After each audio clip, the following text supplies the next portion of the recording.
மச்சான் இப்போ உண்ட அந்த கடை லொஸ்ட் டைம் 3 மாதம் மட்டும் ஆகுது என்னடா? ஓடா சரியாக 3 மாதம் ஆகுது. கடையை பூட்டி சாமானெல்லாம் அந்த பேலன்ஸ் ஆகின கடையில் சாமானெல்லாம் வந்த வீட்டில் பூட்டிக்குது. இனிடா இப்போ பெருநாள் சீசனுக்கு அந்த கடையில் இந்த பேலன்ஸ் ஆகின சாமானெல்லாம் கடை பூட்டுக்கள் அதெல்லாம் வீட்டில் கொண்டாந்து போட்டு அதெல்லாம் பேமெண்ட்டில் போட்டால் நல்ல வியாபாரம் பாக்கிதுடா. பெருநாள் சீசனுக்கு என்சைட் டிஸ்கவுண்ட் ஒன்று போட்டு பை 1 get 1 ஃப்ரீ அப்படி இப்படி பிஸ்னஸ் இதில் ஈக்குது. அதில் போட்டு சாமானில் விற்று முடிக்கிந்தே. அது சரி வரலைண்ணா. கடை பஸ் மாதிரி கேஷியரில் நான் இருந்து கொண்டு வியாபாரம் எல்லாம் பண்ணிவிட்டு இப்போ அந்த சாமான் எல்லாம் பேமெண்ட்டில் போட்டு பிஸ்னஸ் பண்ணக்குள்ள ஆக்கள் எல்லாம் முடிஞ்ச மாதிரி பார்ப்பாங்களே. நான் நோண்டி போடுவாங்களே கடையை பொஸ்ஸாக இது இப்போ பேமெண்ட்டுக்கு இறங்கிட்டான் அப்படி இப்படின்னு சொல்லி நோண்டி போடும் கதை சொல்லுவாங்களேடா. எப்படியேட்டா கடையில் நின்று கொண்டு மறுபடியும் பேமெண்ட்டுக்கு இறங்கின அப்புறம் மனுஷன் எத்தனை எனக்கும் நோண்டி போடுவாங்க. அதுதான் எனக்கும் ஐடியா வந்த மனுஷன் ஒவ்வொன்று கதை செல்லும் எனக்குன்னு சொல்லி நான் அப்படி அந்த ஐடியாவை கைவிட்டு போட்டேன். ஐயோ இன்னும் இந்த காலத்தில்டா வாழ்க மற்றவங்க என்ன சொல்லுவாங்க, மற்றவங்க என்ன பேசுவாங்க, கதை சொல்லுவாங்களா, நோண்டி போடுவாங்களா அப்படி சொல்லி இது அதில் பார்த்து இந்த அக்கௌண்ட்டு கொஞ்சாய் புள்ள கூட்டிகிட்டு போகிற நிறைய தாடா. நீ என்னதான் கூத்து போட்டாலும் மற்றவங்களை சாட்டிஸ் பண்ண இல்லைடா. குறை சொல்லுவான் 1008 குறை சொல்லிக்கொண்டே தாடா. நீ என்ன செஞ்சாலும் நல்லவு செஞ்சாலும் அதுக்கு என்சாய் குறை சொல்லுவான். எந்த செஞ்சாலும் குறை செல்லுவான், குறை செல்லிக்கொள்ளே நிற்பான். அதில் நிற்பாட்டே இல்லை. இதை கேள். நீ சும்மா சரி மவுத்தாயினா மையத்தை ஹாஸ்பிட்டல்லேருந்து வீட்டுக்கு கொண்டு வந்து ஒரு ஹவரில் மையத்துக்கு வந்தாக்கள் பசின்னு சொல்லி சாப்பாடு தின்ன பேத்துருவாங்க. அப்புறம் மையத்தை அடைக்கினா பிறகு கூட்டாளி மாறையில் வேலை வெட்டியில் பார்த்துக்கொண்டு அவங்களோட வேலையை செஞ்சு கொண்டு போவாங்க. 3 நாளையில் நீ மவுத்தாய் 3 நாளையில் சொந்தக்காரர் எல்லாம் அப்படியே பேத்துருவாங்க.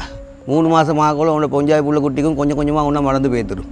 3 வருஷம் ஆகக்குள்ள இந்த மாதிரி ஒரு கேரக்டர் இந்த ஊரில் நின்றான்னு சொல்லியே ஊர் மக்களுக்கு எல்லாம் மறந்து பேத்துடும்.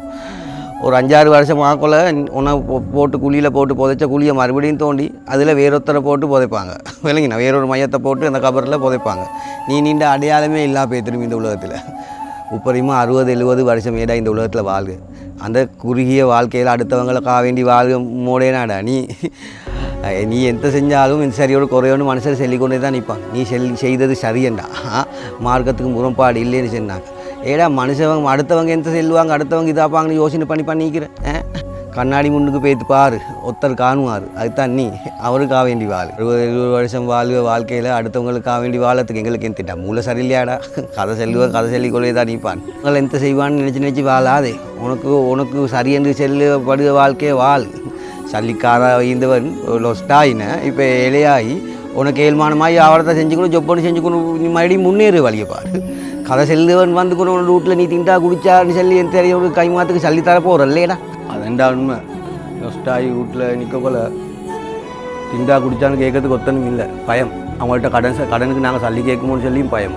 அப்படி கொண்டு நீ சொல்லியே சரி கொண்டு கொடுத்தாலும் மற்றவங்க எப்படி பார்ப்போ தெரியா. நாங்கள் சாப்பாடு திண்டாலும் மற்றவங்க எப்படி நினைப்பாங்களோ தெரியா. நாங்கள் பயணம் பண்ணி போனாலும் மற்றவங்க எந்த நினைப்பாங்களோ தெரியும். நினச்சி உன்னோட வாழ்க்கையை எந்தேண்டா நீ ஒரு சிறை கைதி ஒரு மாதிரி வாழை பார்க்குற.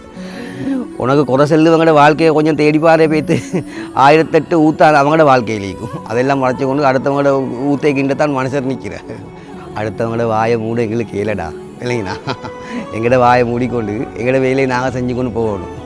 வேண்டி வாழ்க்கைக்கு தானே. அதை விட முட்டாளான மனுஷன் வந்து இந்த உலகத்தில் வேறு ஒருத்தருமே இல்லை இல்லைங்கண்ணா. அவங்களுக்கு சட்டிஸ் ஆகுற மாதிரி உன்னோட வாழ்க்கையை வாழத்தை விட உன்னோட வாழ்க்கையை உனக்கு சட்டிஸ் ஆன மாதிரி வாழ் விளங்கினா.